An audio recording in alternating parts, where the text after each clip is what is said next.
We are here in Richmond at the Vermont Youth Conservation Corps campus, and behind me is the East Monitor Barn. It is in the process of being restored.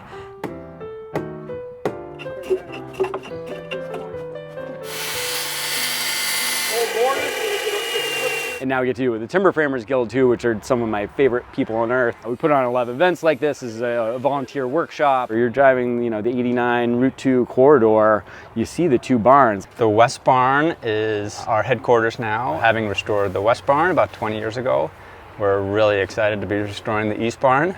Well, it's an iconic piece of our landscape. So the East Monitor Barn was built in 1901 by Charles Miller. It's a great example of a gable front bank barn, so it's built into a bank. If you think about it as an economic engine of its time and a level of craftsmanship, as you walk through it, it just feels like a cathedral. This is at once a project of barn restoration, but it's also a community building project. And we have timber framers from the local area as well as from across the country. So one of the projects with the Timber Framers Guild is cutting the replacement beam that will go across here, matching the size and dimensions and all the joinery of all the old stuff.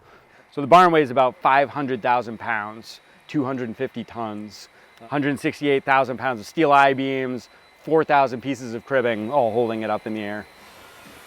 So this is the wall that was pushing. Yeah. So you can kind of see the wing wall of stone back there. That stone carries all the way through the building as the actual foundation. So watch your footing here. It's a little bit of a scramble, some rocks, some roots. The upper portion of the barn actually got pushed downhill a foot. So everything from that level up was totally straight, but it was a foot further than it was supposed to be. And then everything from there down was just leaning. But now what we're doing is actually lifting that whole bit, and we're gonna move where the base is so it'll all be square. You can kind of duck your head in here. This is a good example. This post right here and this beam, they're all actually hanging off of that yellow strap right there. They're not supported from underneath. They're actually suspended.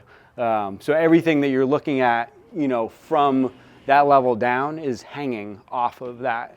Even though this thing's 54 by 120 and weighs 500,000 pounds and it's racked, we can figure out a way to lift it up and correct those issues and replace things that need replacing. And so the plan is to basically go from the ground up. So we're dealing with this foundation and sort of lower structural issues. Next year we'll be getting the floor there set, and then we'll actually tear the roof open next year. And so we have excavators, we have masons, we have timber framers, we have engineers. And it's fun to think about the fact that we're creating jobs in the here and now, but it's also going to be a place that creates jobs for young people. We offer young adults opportunities to work in small teams on public service projects. Water quality work, to trail building, to forestry work. Found out about the Vermont Youth Conservation Corps and what they were all about, and I became a crew leader. I was the ranger at Quechee State Park. The life skills that you learn when you're living with a peer group, I took away a lot from my experience with the Youth Corps. Yeah, it hits me on the heartstrings a little bit. I know, I can tell, yeah. So if you walk down this stuff, everything's pretty. Okay. There are holes in places, but this is safe. It's the smell is so, smells like my old house. Oh, look at all these bird feathers. So barns speak to that, that time past of, this agricultural history of Vermont where we were, had a large dairy industry. There's this beautiful both simplicity and sort of grandeur to the, the massive size of it. You're introducing, light and ventilation into the peak of the building. And it was designed to be this perfect gravity feed system. So your hay comes in up above here. This is where the hay wagons would go. And you would throw your hay over the sides of these walls up above. This whole thing would have been full of loose hay.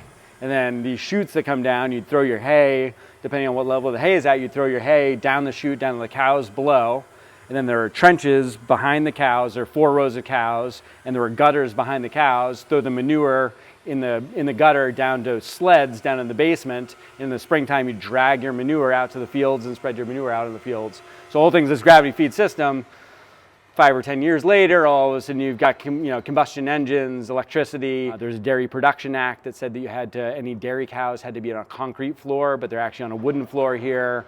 So you have this magnificent, kind of the pinnacle of pre-industrial agriculture that within 10, 20 years was kind of obsolete.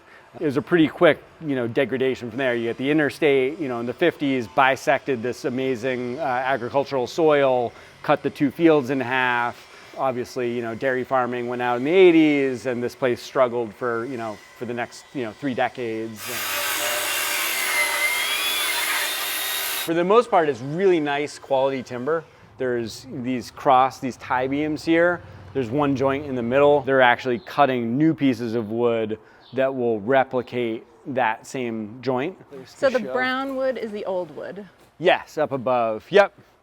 On No, the I think road. about it all the time. Yeah. No, I was up till like 1 a.m. last night planing pieces of wood so these guys would have stuff to do. And one of the things that's kind of cool, I think, is so I used to live here. This milk house that used to be connected to the barn, $400 a month while I was in grad school.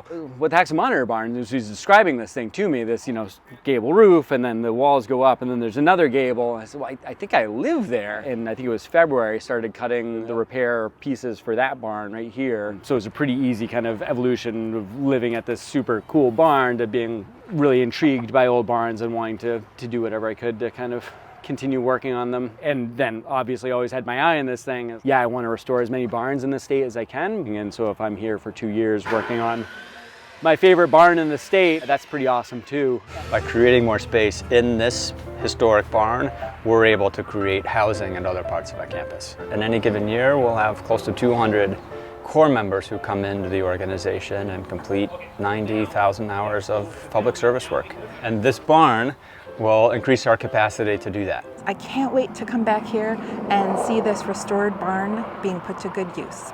And we will get stuck in Vermont with you again real soon. When I moved up here to go to grad school, I can tell a story on camera.